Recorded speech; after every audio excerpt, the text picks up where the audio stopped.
Chers abonnés de L2A TV, salut! Bienvenue sur votre rendez-vous consacré au résumé de l'actualité internationale. Démarrons par le Burkina Faso. Alors qu'une confusion régnait sur le départ des troupes françaises du pays, le porte-parole du gouvernement burkinabé a confirmé lundi que Ouagadougou avait demandé effectivement le départ des troupes françaises basées dans le pays dans un délai d'1 mois. Ce que nous dénonçons aujourd'hui, c'est l'accord qui permet bien sûr aux forces françaises d'être présentes au Burkina Faso. Au-delà de cela, il ne s'agit pas de la fin des relations diplomatiques entre le Burkina Faso et la France. Ayant reçu la demande, Paris a répondu attendre des clarifications de la part du président Traoré.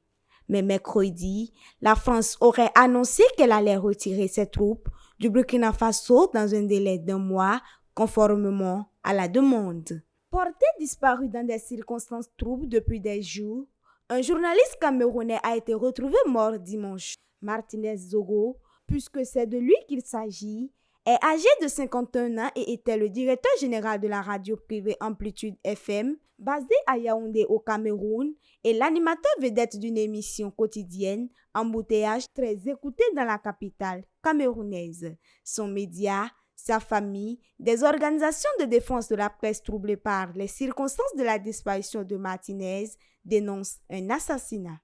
Eswatini, dossier assassinat de Toulani Maseko. L'avocat respecté et opposant farouche au gouvernement de la dernière monarchie absolue d'Afrique, les Nations Unies réclament aux autorités une enquête impartiale sur l'assassinat.